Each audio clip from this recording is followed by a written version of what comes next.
listening to the Joe Mays and J-Raff Show, giving you weekly sports analysis, opinions, and discussion. Now, here are your hosts, Joe Mays and J-Raff.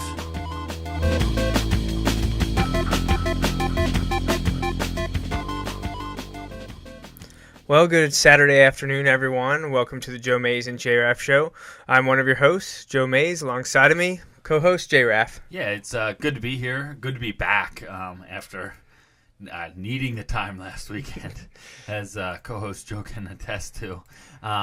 But it's good to be back, and I'm actually, as much as we've been talking about dreading, the topic we have to discuss tonight, I'm not really dreading it. We've discussed this over and over again. Don't get me wrong. I get it. I understand why we talk football the most, and I'm not saying we shouldn't. It is absolutely the thing that drives this show and most sports media in this country. However, baseball is still my favorite. I don't know why.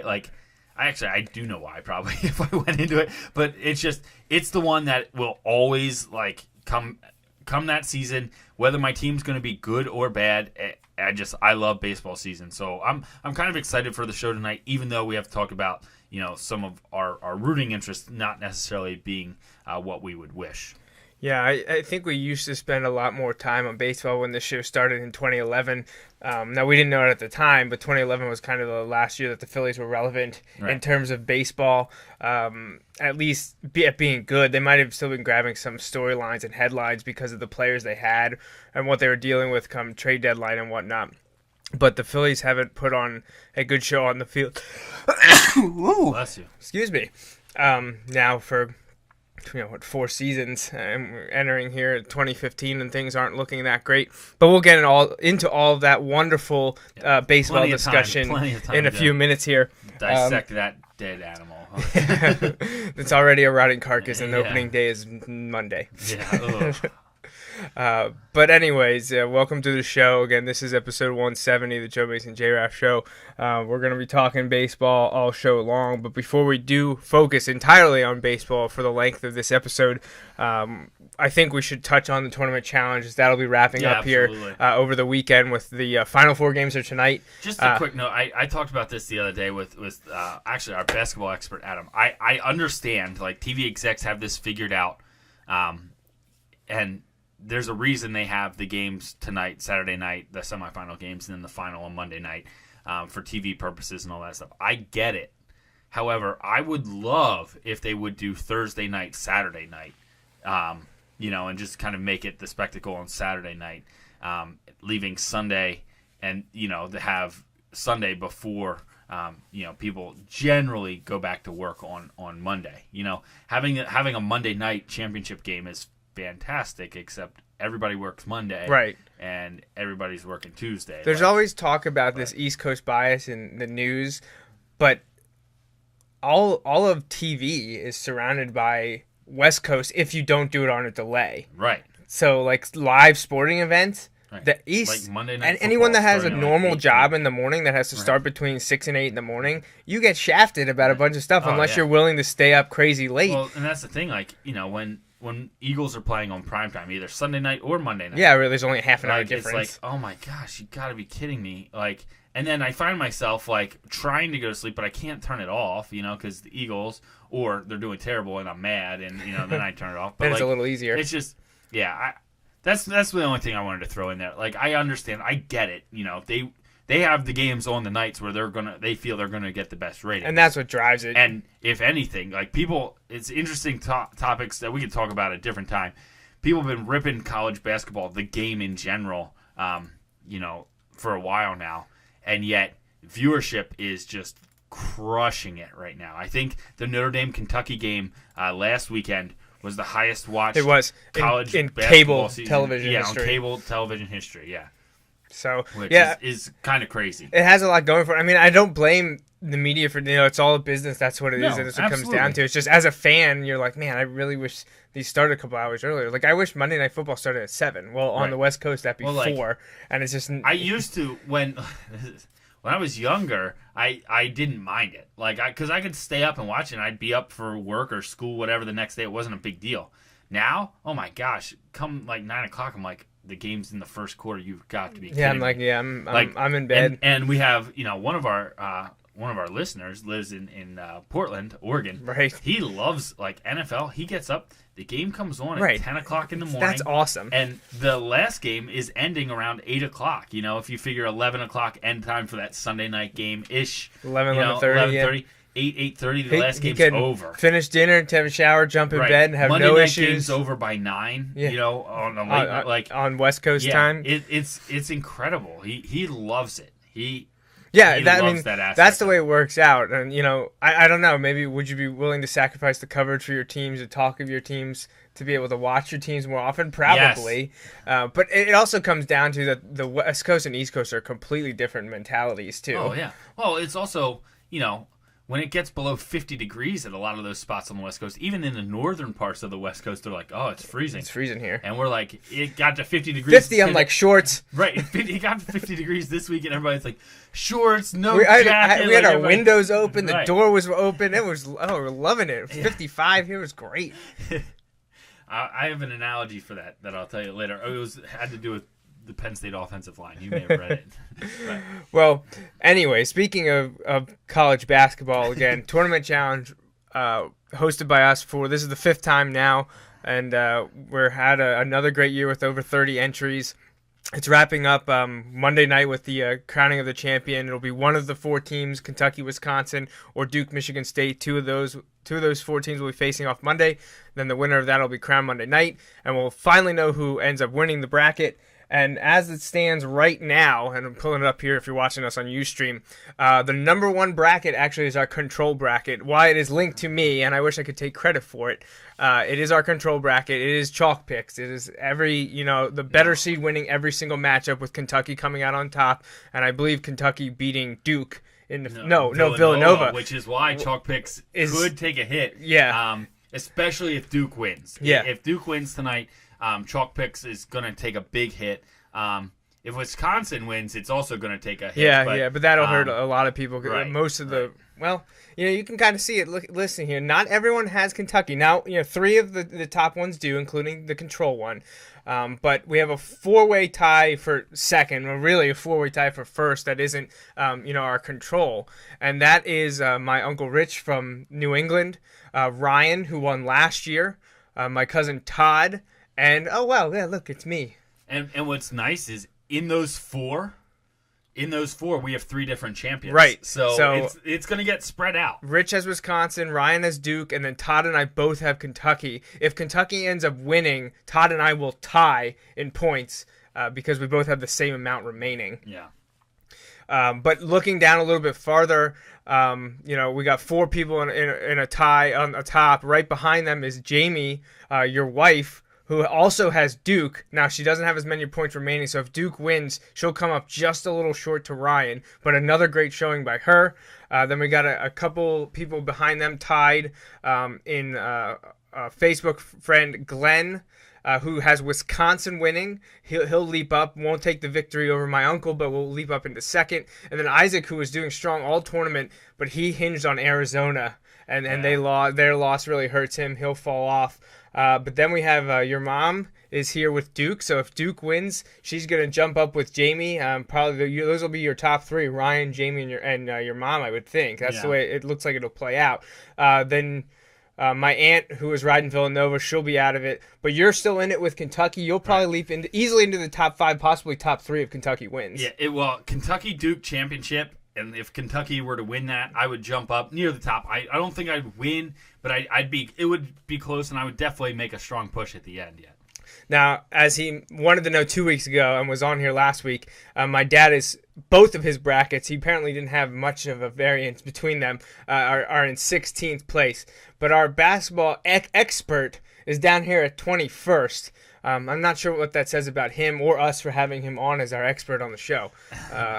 And then at the bottom is my daughter. She really wanted Utah to beat Duke and keep pushing forward to see her maybe climb up a little, but unfortunately that wasn't in the cards. So. I do want to point out, though, that she is at 1.3%, so she did better than 1% of the people. And I'm willing to guess perhaps it was other toddlers out there. I don't know. I was going to say, I would imagine some account for that, but I can't imagine they were all. I bet she's better than some people's actual brackets. You're probably right. But now how they put together those brackets, who knows? But yeah. Anyway, go Natalie. So that's where we stand. We'll find out Monday night, and as soon as I wake up on Tuesday morning, I'll post the winnings and see if the winner will be joining us on the show. Even I guess. If I don't tie with anyone, I don't think we get to welcome anyone at the show, but I don't think I can not tie. I think Todd and I will tie. So if Kentucky wins and it's not against Duke, I think if it's against Michigan State, I think Todd will likely be our guest. Wisconsin wins, it'll probably be Rich. If Duke wins, we'll have to definitely reach out to Ryan because that'll be 2 years in a row. Yeah. So it'll be fun. We'll let you know Tuesday morning after the final Monday night who won the shirt and the right to appear with us on the show. All right, moving right along, talking baseball. Remember, this is a very interactive show. We love to get people to contact us, and Justin has the ways to do that for you right now. Yeah, we'd love to have you call into the show. You could give us, your take on the NCAA tournament or any of the baseball topics that we're going to get into in just a second. You can use the Mays Sandwich Shop hotline at 530-563-6297. Again, 530-563-6297. You can also email the show using the Mays Sandwich Shop inbox at joemaysandjraff@gmail.com. Again, joemaysandjraff@gmail.com. And we're also all over social media, and Joey will tell you about that. Yep, Facebook, Twitter, Google. I think we're on Tumblr. I don't know. We're on everywhere. But Facebook and Twitter are the ones we're on the most. We're there. Facebook's, we interact with people all the time, post info there. And on Twitter, we definitely post things from our followers. And we actually have a new image that we've been putting up the last couple of weeks where we actually link our Twitter page where we have who we're following. The information just rolls through. Since we follow almost exclusively all sports people, you'll see at the bottom of the screen some of the Twitter updates coming through, primarily on college football, professional football, college basketball. There might be a little bit of golf thrown in there with the Masters coming up, and also some local things for Wilson. So we'll have that up throughout the course of the show. You can look at our Twitter feed at the bottom talking all about the world of sports. What are we talking about in the world of sports this week? Well, we're finally on the baseball topic as we're ready. We're just on the cusp of the 2015 season. It's right around the corner. Tomorrow is the first game. The first official game on American soil is tomorrow night. It's going to be an interesting game, a big rivalry. It's the Cardinals visiting the Cubs. A lot of people jumping on the Cubs bandwagon this year. They've been reveling in the basement for a few years now. Theo Epstein went out a couple years ago. They're starting to maybe turn around, got some young guys coming up, but also people are also pointing to a little bit of cinematic history that in 2015 and Back to the Future 2, the Cubs won the World Series, so people are hinging on that. I actually see that Vegas is being flooded. Like, they have the odds of the Cubs winning. Honest. If the Cubs win the World Series this year, the internet will break. Like, that would break the internet. All the Back to the Future 2 references. Back to the Future 2 would probably, those guys would be getting royalties like crazy. They've got to be rooting for the Cubs, right? I mean, you have to. You have to, yeah. I mean, I would love to see it. The Phillies are going to be irrelevant this year. Even if they're better than we expect, they're not making the playoffs. No. So you got to pull for these feel-good things. I have no ill will against the Cubs. No. You loved Wrigley Field. Oh, my gosh. It's amazing. The Cubs have toiled in the basement for the last few years. They've been awful for how long? They have the Billy Goat curse. They got everything going against them. And then 2015 rolls around. Hey, maybe something will happen. It'd be a crazy coincidence. It'd be awesome. So I'm probably pulling for them this year, especially after the last 5 years we've had to see the Giants win 3 times. And since that all started with basically after the peak of Phillies baseball, at least this time around, it started with that Giants defeat in 2010 in the National League Championship Series, I think it was. Yep. It's been downhill for the Phillies since then. The Giants have won 3 of the last 5 World Series. So I'd like to see someone in the NL other than the Giants or the Braves or Nationals in the East. Obviously, and I don't think it's going to be the Mets, but I don't want to see any of them in it. I don't want to see the Giants in it. Cubs, I'd be okay with the Cubs. No, yeah, I'd absolutely be okay with the Cubs. I mean, we have it here kind of listed to go through, but they have Joe Madden now. They got him away from Tampa, so they definitely have a completely different mindset. In the front office, they have Theo Epstein and his guys have been at work for a couple of years building that farm system up, which is now has some of the highest rated prospects in all of baseball in that farm system. And they've filtered up into the major leagues, and they also have some guys that they can still deal to go get, the pieces that they need should they be in it to make a run later in the season. You also have, like I said, Joe Madden on the day-to-day, like the game management part, and look what he was able to do in Tampa, where in all reality, he had limited resources the whole time. They had great prospects and great but players, then they couldn't hold on to always them. got rid of them. Well, that's not going to be an issue with the Cubs. Not in Chicago, nope. And when they develop those players, they should be there. Now, what does that say for his first year? Who knows? But as those players develop, they're gonna. I think the Cubs are at the start. I don't know if they are ready to do it this year, but I think they're at the start to start building really into being competitive. This could be and make those runs. The mid-2000 Phillies, 05, 06, where they were on the cusp. They were clawing for the Phillies, were trying to get into the wild card, couldn't do it. They broke through in 07, early exit, but then that built up the next couple of years, 08 winning it all, 09 going back there.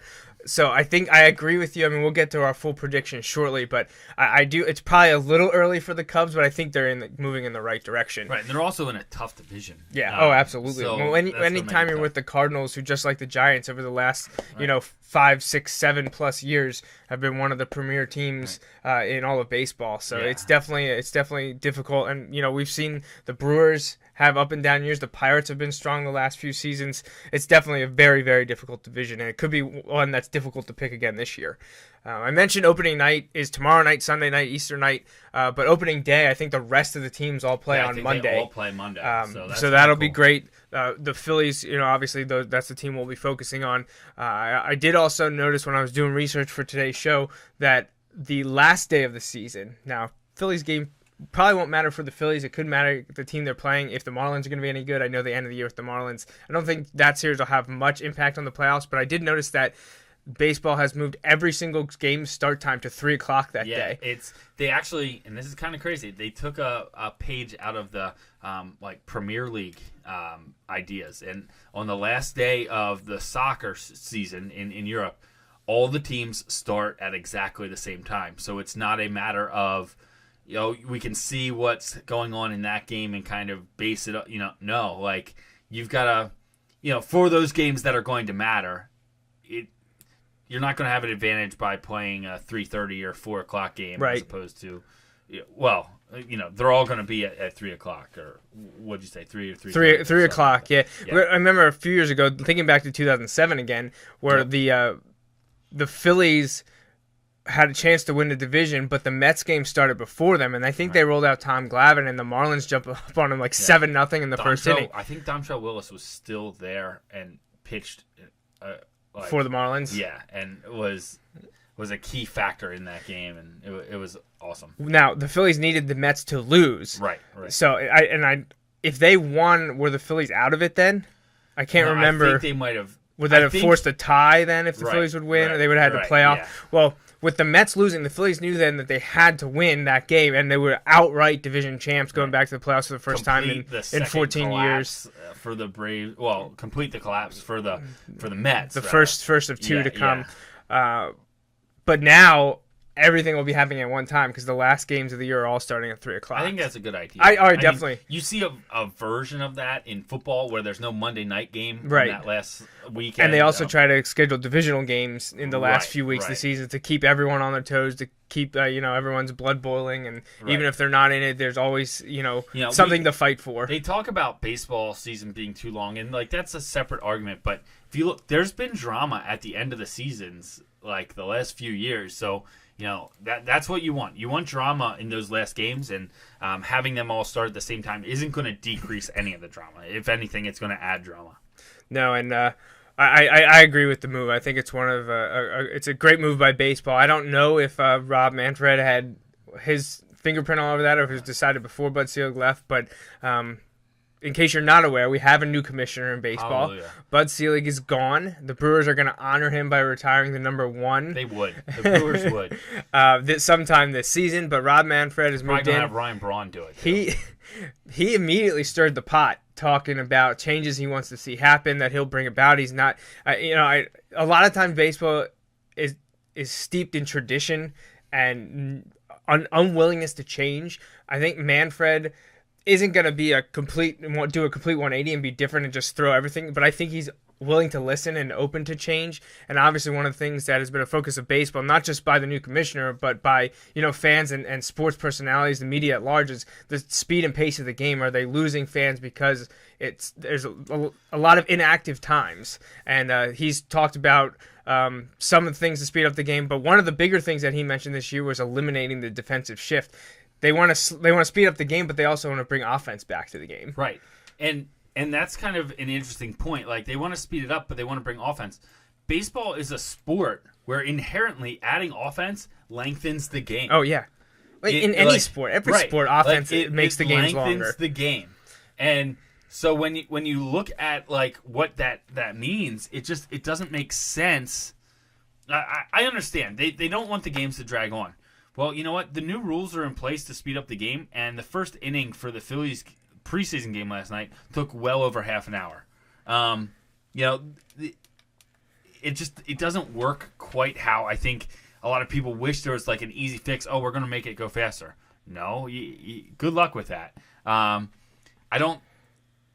In my opinion, you want to make it go faster, they should make the strike zone bigger. In reality, they're talking about adding offense and making the strike zone even smaller. Right. Like, because pitchers are getting... This is basically what it came down to, and the article I read pretty much called them out.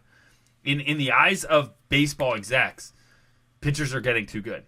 They're the equivalent... It's kind of like an equivalent to the kickers and the extra point in baseball. Now, or in football. Obviously, it's not quite the same. They're not striking out guys at a 99% rate.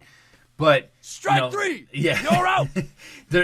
they're baseball executives are like, we need more scoring. We're gonna make the strike zone smaller. So basically, you're punishing pitchers for being better.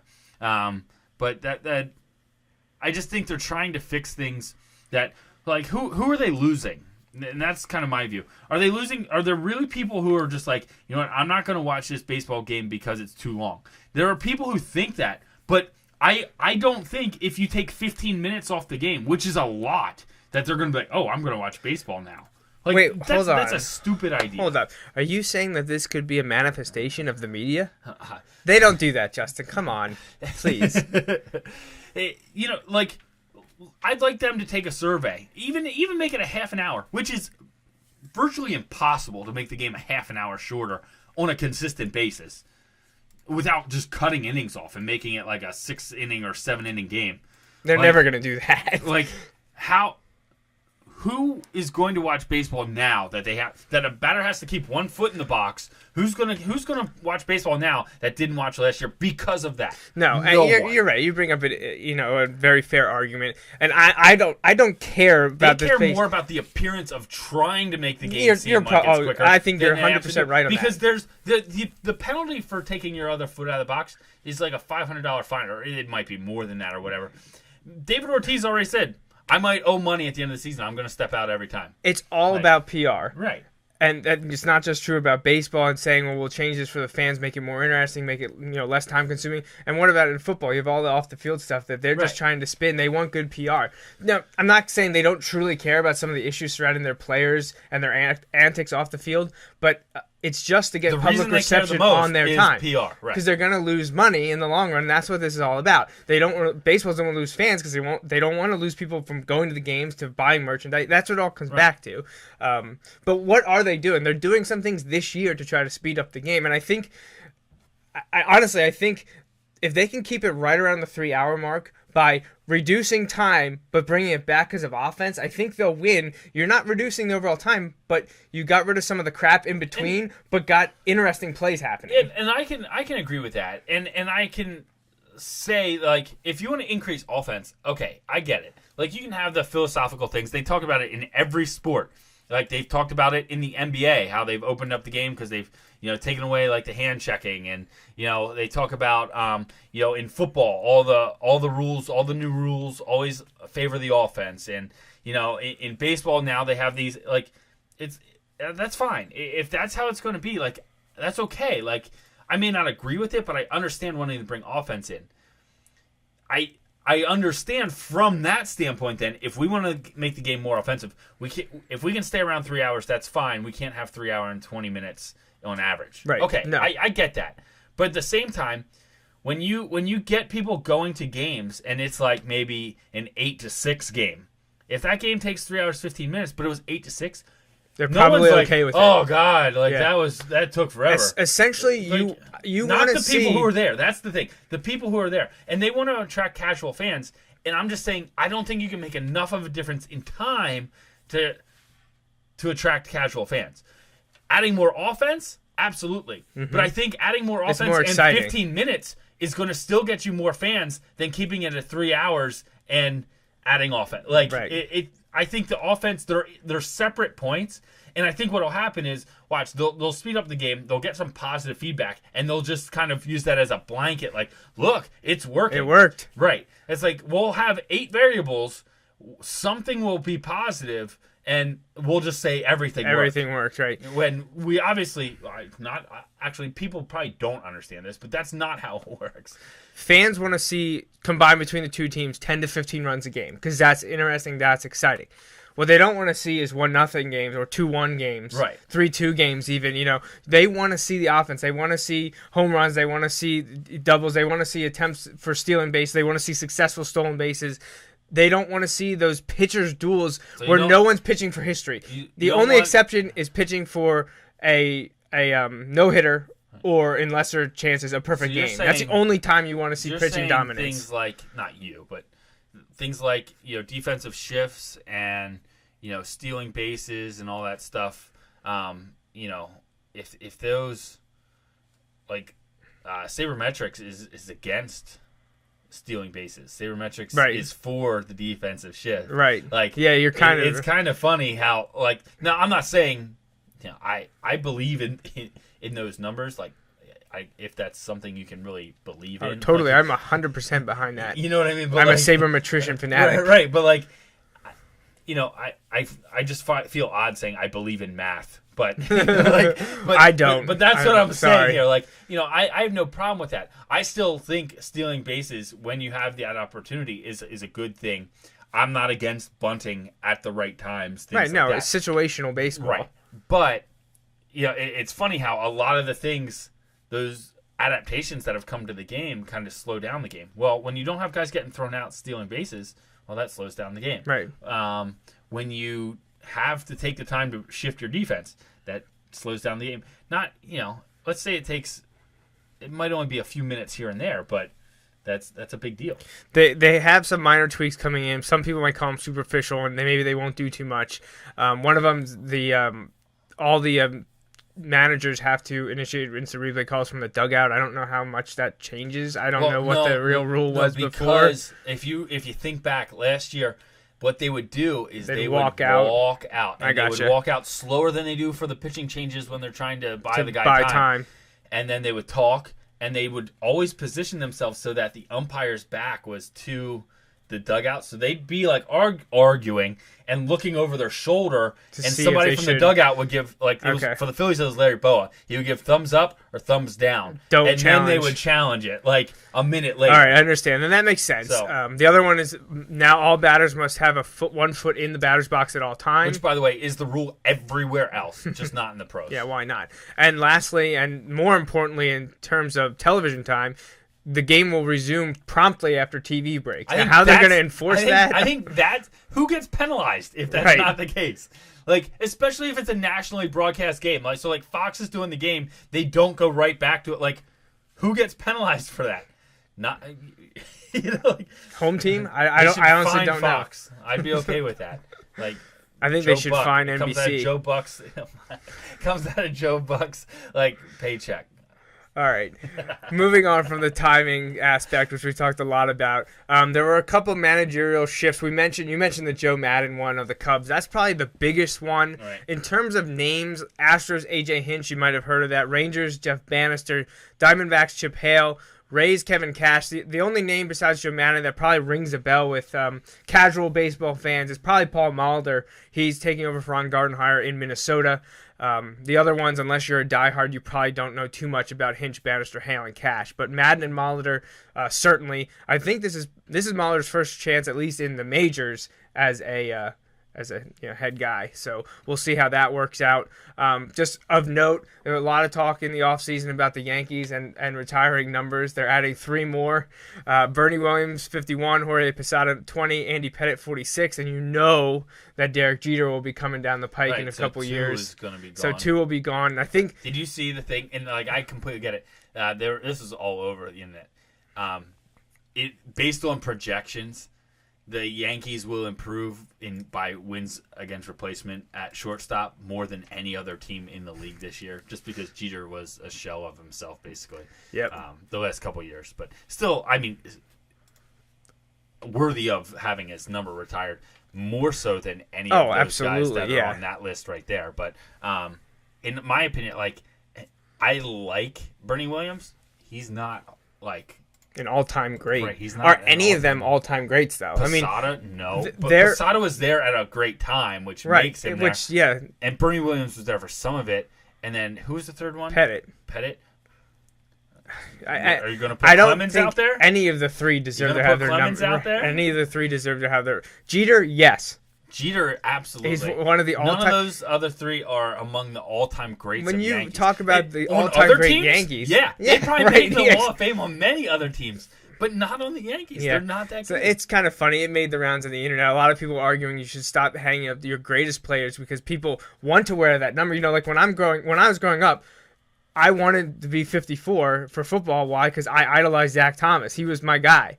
So if I in another world where I'm 6'3", 240 pounds and playing in the NFL, I want to wear 54. If I go to Miami in a couple of years, I probably won't be able to do that because Zach Thomas is going to have his number retired. Maybe. I expect it to happen. Hopefully Miami will do the right thing.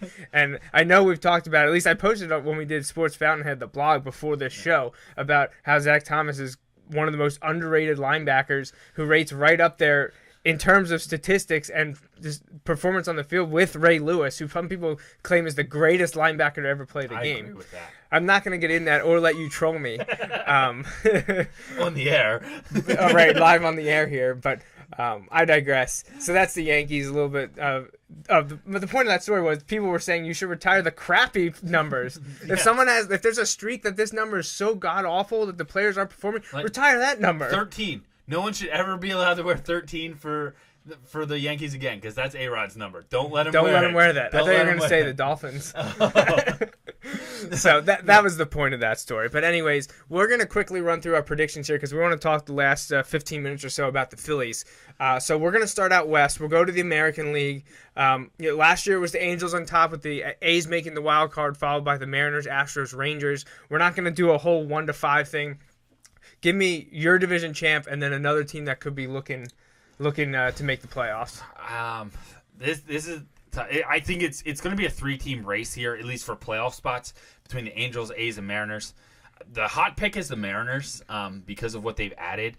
I really like the Mariners. I think I am going to go with the Mariners as the winner, and I think the Angels get second. I think Oakland will be competitive, but in that third spot, I know they had lost some pieces from last year when they got those big names that it didn't really pan out in the playoffs. But the Oakland will still be right there, I think. But I think they're going to be in that third spot. I think Seattle makes a run, but I think the Angels are going to be right there too. I'm actually almost in agreement with you. I'm going to flip them. I'm going to keep the Angels on top, but go with the Mariners as my wild card, and agree with you that the A's will be in it towards the end, but I don't see them making it. Maybe as that second wild card team, but I think that the Mariners are more likely to be the wild card from the West. From a rooting standpoint, I always liked the Angels because I played on the Angels as a kid. That was the team. I've also been to that stadium. It's a cool stadium. It's a massive stadium. And I liked when Vladimir Guerrero was there and all that stuff. But I don't have anything against Seattle Mariners. I remember them from when we were kids, and Ken Griffey was there. And young A-Rod. 18-year-old A-Rod. So Randy Johnson. Really, any of those teams, would kind of be cool to see. Seattle, it would be fun for them to be good. Although, I mean, they're good in football right now too, so I don't want them to get too good. All right, so we both agree. We think Angels make the playoffs and the Mariners make the playoffs. Maybe flip-flop on division title and wild card. A's to be there, but probably Astros, Rangers down below. Maybe a little improvement, but not competitive enough for the playoffs this year. Flipping leagues in the National League now. Last year, the Dodgers won that division with the Giants as a wild card, and the Padres, Rockies, and Diamondbacks far behind them. I think I see it going the same way this year. I think the Dodgers are the better Western team. Absolutely. Now, the Giants got it done in the playoffs. Like I mentioned, 3 of the last 5 years, they've won it all. I still favor the Dodgers roster over the Giants, though. Right, and if we're picking playoff series, which is obviously way, way, way too early to do that, I don't know who I would take, San Francisco or the Dodgers. But I'm taking the Dodgers over the course of the season. They have more talent. I think that talent's going to win out over 162 games. It's funny that when you're talking 162 games, you look at overall talent. When you're talking playoffs, though, you're looking at rotation, looking at 3 pitchers and clutch maybe 2 hitting, guys that can hit. Right. And the Giants seem to have it, but Right. It's funny how they can't get it done over the course of the season. But when it comes down to 3 to 5 games, the Giants can pull it out. But I think it'll be Dodgers-Giants. But when it comes playoff times, get back to me. I agree. It'll be interesting to see if the Padres can bump up a little bit. Like they had 77 wins last year. They could be interesting if they can get above 500. All of a sudden, they start stealing some of those wins from the Dodgers and Giants. That starts Make to it a little tighten more up there. interesting. I think the Padres are poised to improve. I don't know that they're going to improve enough to be a real threat for a playoff spot out of that division, though.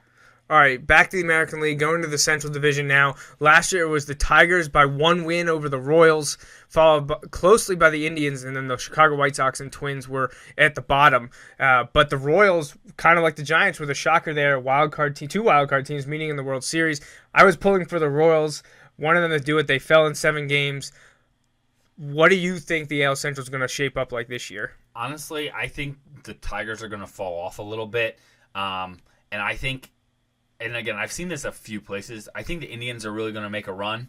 Again, this year they've kind of been on the cusp for a few years and haven't been able to get things quite where they need them to be. I think the Royals will still be okay. I think they might fall off a little bit from last year, but I don't think too much.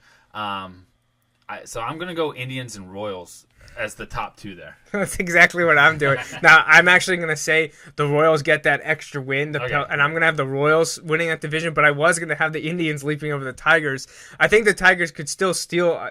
You could see 3 teams from the Central possibly make it into the playoffs, that 1-game play-in essentially. But I think the Royals win the division, Indians there, Tigers right there, and I don't see much from the White Sox, even though they're celebrating 10 years since their World Series title. I think the White Sox could get better. And the Twins are tough division, complete rebuild tough division right now. So, that is a tough one. All right, back in the National League Central. We talked a little bit about this division when we were mentioning the Cubs in 2015 and what it may mean to them. Last year the Cubs finished last. They were behind the Reds, and then it was for the long time it was Brewers, Pirates, Cardinals jostling. Brewers cooled off a bit. Cardinals won the division with 90 wins. The Pirates right behind them at 88. Pirates were the wild card. Does anyone jump out to you? We mentioned we like the Cubs as being a bit of an upstart. Maybe not quite there. We mentioned the AL Central being a pretty competitive division. This top to bottom could be even better. Top to bottom, this could be the best division in baseball. I think the Cubs do get out of the basement here. The tough part, a lot of people are picking the Pirates. They think this is maybe the year that they kind of make that big burst and make a deep run in the playoffs and maybe a shot at a World Series. I personally am I'm going to go with the Cardinals until they don't do it. Like, we got burned in football when we did it with the Packers. When we left the Packers and said, we think, we were trying to be out ahead of that one, and be like, we think they're going to start to fall off. It didn't really happen. I think that's what I'm afraid of doing with the Cardinals here. I'm going to stick with the Cardinals. I think the Pirates are absolutely a good team, and I think they're a playoff team. But I'm going with the Cardinals to win the division just because they're the Cardinals, and they get it done every year. And once again, I completely agree. I wanted to jump them. We haven't gone over these wanted before. to dump them. I wanted to say, no, the Cardinals aren't going to do it. But they remind me of the Patriots without maybe the arrogance. Now, we don't talk as much about St. Louis because they're in the Midwest and, we don't interact with St. Louis all that much. But until someone beats the Cardinals and proves they can do it consistently, at least within the division, I got to go with the Cardinals. I'm keeping the Pirates in second. I am going to move the Cubs up to third, though, with the Brewers and Reds duking it out. Unfortunate for the Reds is an anniversary year for one of their World Series titles, Big Red Machine history there, and they're also hosting the All-Star game. But I don't think it'll be a banner year for Cincinnati or Milwaukee. Talking about home run derby and stuff, that's a Great American ballpark. See some people put it in the river there, hopefully. All right, and then last one in the American League, the big one, the one everyone talks about with all those incredible rivalries and steeped history that is the Yankees-Red Sox series. The American League East, last year we saw the Orioles be second best team in the American League. They won the division, and they're the only team from the division to make the playoffs. I don't know, remember the information on that was after not having Red Sox or the Yankees in the playoffs. It's only happened a couple times in a long time. But what do you see? How do you see the East playing out this year? I'm going to go with the Orioles again winning. Part of that, I'll be honest, part of that is like rooting interest. Like I want them to win it. I'm going to go with the Red Sox actually going from worst all the way up into playoff contender into that second spot. I think they have enough. I think last year they were better than that 71-91 record, and it just kind of it snowballed out of control there relatively quickly. I think they'll be back, and but I still think the Orioles are going to win. I think the Yankees, like some people kind of like unsold, I think the Yankees and Red Sox are going to be right there. I think it's going to be a three-way race, and I think two of them will get in the playoffs. I agree with you in most facets. I think it will be a three-way race. I think two of them are going to make the playoffs. I actually have the Red Sox going to first place, jumping all the way up from 71 and 91. I think I could see them flipping that. I could see 91 and 71, and because of a little bit more competitiveness amongst the teams, I'm not sure anyone's going to get much higher than a little over 90. An interesting team there to watch is the Blue Jays. I don't know that they've got the pitching to get it done. By the way, I remember, just a side note real quick, a few years ago everybody was kind of a little worried that the Phillies had given up a big prospect, Kyle Drabek, who just got waived by them and didn't get picked up by anyone. I think he was able to sign somewhere else because no one picked him up on waivers, or maybe somebody did, but so that wasn't the big loss that everyone kind of anticipated it being. Yeah, so I think it's going to be... I think the Rays are going to drop. They were 77 wins last year. I completely agree. And I think Joe Madden got everything he could out of those 77 wins. I think they are going to... They might not get 70 wins this year. I wouldn't be surprised to see it be a 4-team charge, but I honestly think it's going to be Red Sox, Orioles, with the Blue Jays chasing them, and the Yankees and Rays down at the bottom. But I think the Yankees will be closer to the top than the Rays at the bottom. It could be. But I think Red Sox win with Orioles as a wild card. All right, last division, and I'll segue into our Phillies talk. Back in the NL East, last year was the Nationals, and everyone else struggled. The Braves, Mets, Marlins were all under 80 wins, and the Phillies were just above 70 wins at 73. I feel like I almost feel like this year is going to mirror what's listed there. I would love to say the Phillies jump up, get 5 more wins, and be close to 80 wins. In all honesty, I think the Mets and Marlins are both going to improve. I think they're both going to be 500 or better. I don't know that they're playoff teams. I think the Nationals will win it, even if they don't live up to their potential, because I think they're that much better than a lot of the teams. I think the Phillies are going to be amongst the worst teams in baseball in terms of wins and losses. Don't get me wrong. I think there's a chance. Like if we talked about this last year, and I'm not saying right. If every one of their guys had a spectacular renaissance of a year, they could make it to 500. Right. But they're still not going to make the playoffs, in my opinion. I don't think they'll be close. I'll be honest. If they could match their 73 wins from last year, I'd be pleased. That's awful, but that's just kind of the way it is. If they could get to 75 wins, I'd call it a successful season. Wow, this wasn't as bad as possible was 75. Right, yeah. My low, I don't think they're going to go 62 and 100. I think the low is 65 with an expectation of getting to 70. I think if they can get to 70 and 92, losses. That's fine. I don't want to see 62 and 100. That would just be debilitating. On the other hand, yeah, it's terrible to be that bad, but if they get 65 wins but are still the worst team in baseball, That's better than getting like 68 wins, being like the third worst team. Right, yeah, no, yeah. Get that What do we number one say overall pick. when we talk about football? Right. Be bad. Be bad or be good. Don't be in between. Right, so right. I'd rather see the Phillies at the bottom than in the middle I'm going of the with pack. the Nationals to win it. I don't want them to win it, but in all honesty, there's not a team there I really want to win it. Marlins are maybe the only team that maybe I'd be okay with. I do want to see the Marlins make a run for it, and I think they have a chance to make a run. Not at the division, but like at something there. And the Mets, it's going to depend on the health of their pitchers. If they're healthy, they've got a strong chance. Now, they already lost one for the year, I think. Wheeler is out for the year, right? Harvey's coming back from Tommy John. But he, in spring training, was hitting 98, 99 miles an hour and just making guys look silly. So I think the Mets are actually going to be all right, which that kills me to say. I know. But in all honesty, like, I would love to see the Marlins win it. If I had to pick a team there, like.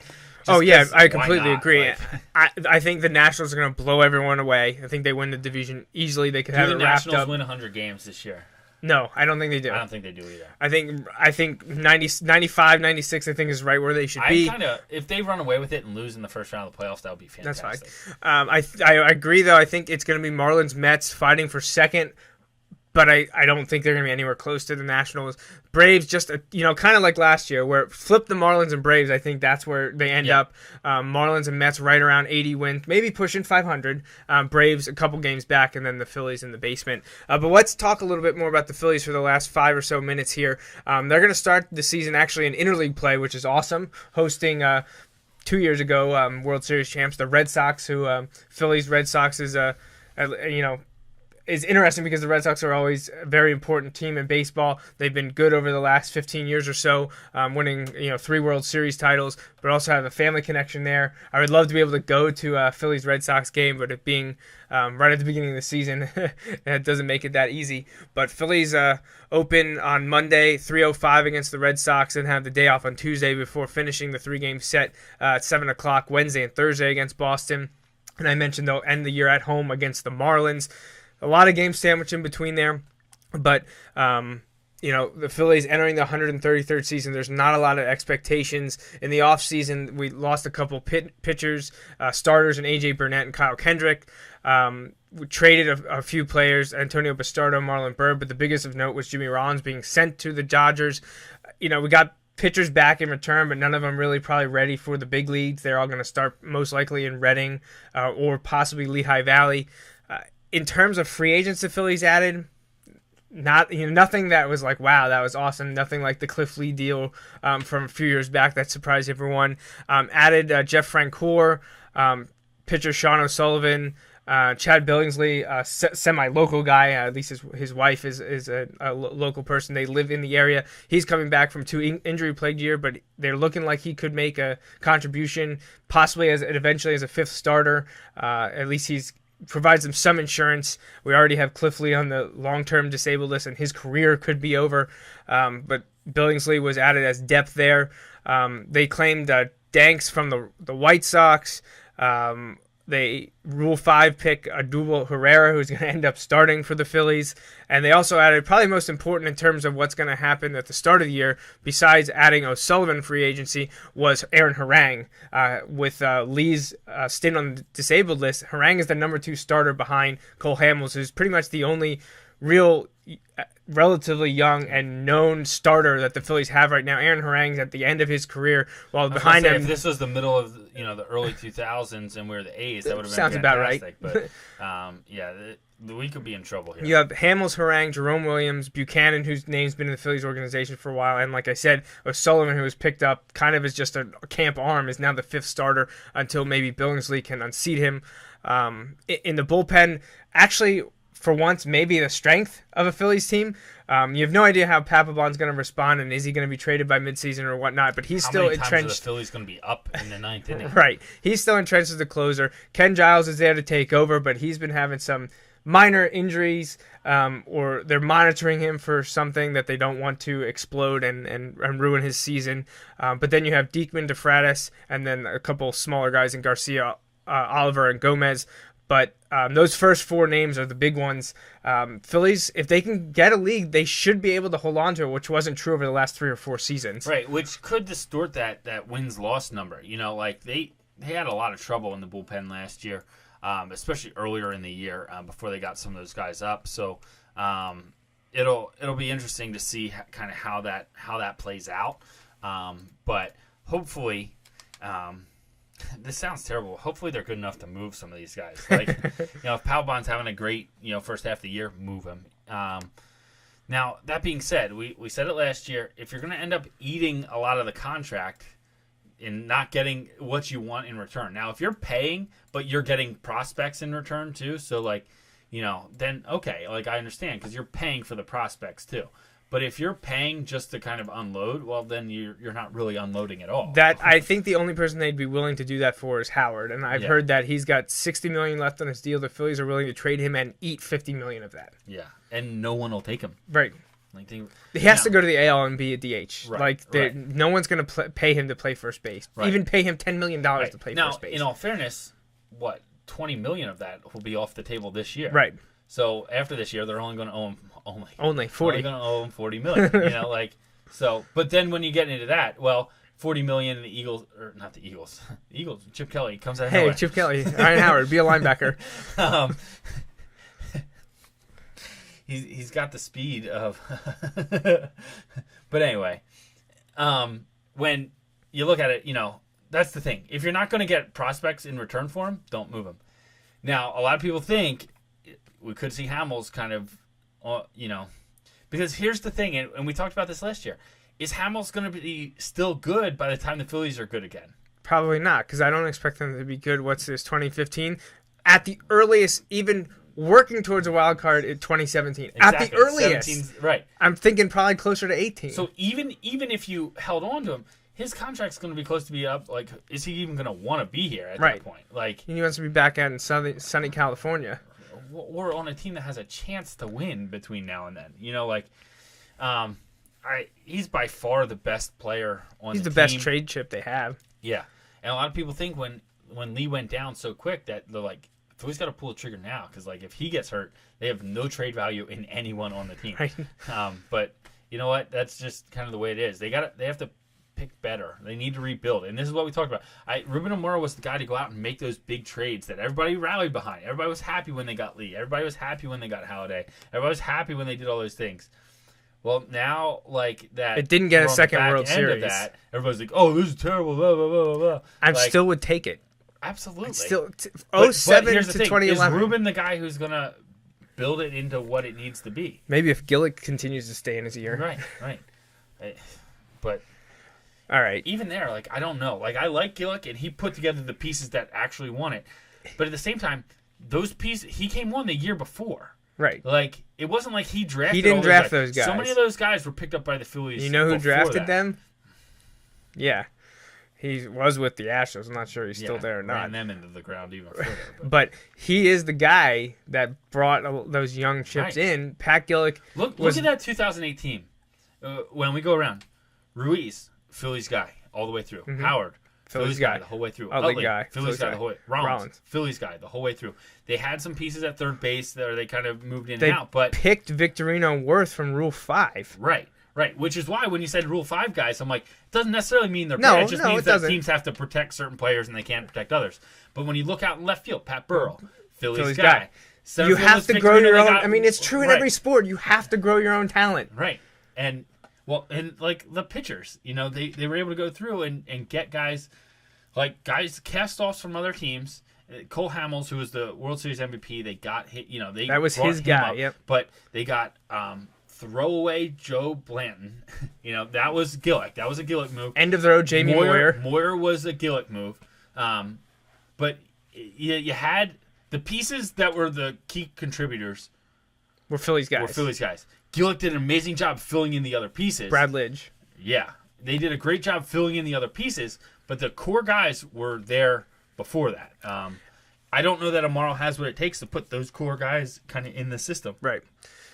Well, looking at the lineup as we finish up here, standard, at least opening day, I'd expect to see it be Ruiz, Howard, Utley, Ashe, Galvis, Revere, Herrera, and Sizemore. Herrera is the Rule 5 pick that'll be starting in center field. He's supplanting, I mentioned it last week, Ben Revere is being shifted to left field. Herrera is playing center. Sizemore is in right field because Dominic Brown is on a 15-day disabled list. They have Francoeur and Danks both added this offseason as kind of backup and situational outfielders, as well as Darren Ruff, who might play a little left field but also be the main backup at first base to Howard. This is Ruff's make it or break it year. I think he's got to do something then.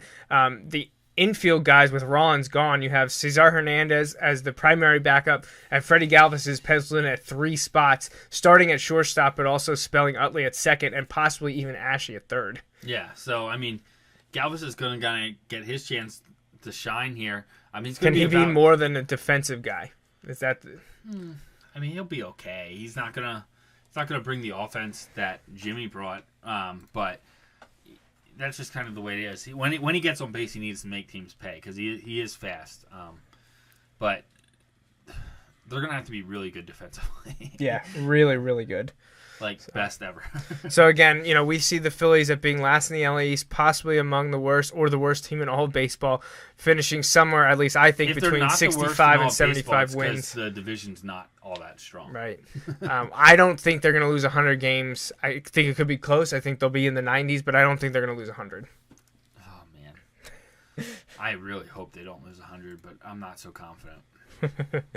All right. So that wraps up episode 170. Next week I will be here by myself, unfortunately, because as you've worn on the show today and are throwing it in my face here, that you're going to be having fun down in Wallops with the school, with Coach Doms and the kids in your environmental science and ecology classes and whatnot, at the Marine Science Consortium, which was possibly, of all the trips I went to my senior year, may have been my favorite, and I went to Disney World in Spain. So, but yeah, have fun in Wallops. Should be a good time. Swim in the salt marsh. Yeah. Don't inhale. Hold your breath. Yeah. But I will be here next Sunday to do the show. But I won't technically be alone. I'll be alone here in studio, but on the phone, I'm going to have Kyle Krabs from NDT Scouting. He's going to talk NFL Draft on episode 171 next Sunday, April 12th, normal time, 6:30 in the evening. A couple of shout-outs as well. Last week was my brother-in-law, Jason, so happy belated birthday to him. And coming up this week, tomorrow, our friend Isaac, who is doing well in the tournament challenge, fell off now, but he's celebrating his birthday tomorrow. And so is my cousin Matt. So happy birthday to those guys this week. And any shout-outs for you? Not that I can think of. No. All right. And lastly, from both of us, everyone have a happy Easter tomorrow. Have a nice early spring weekend. And I'll be back here next week, and hopefully Justin and I will be back together 2 weeks from now. Yeah, we hope you tune in every Sunday evening at 6:30 for our Take on Sports. Until next time, I'm J-Raff. And I'm Joe Mays. Thanks for listening.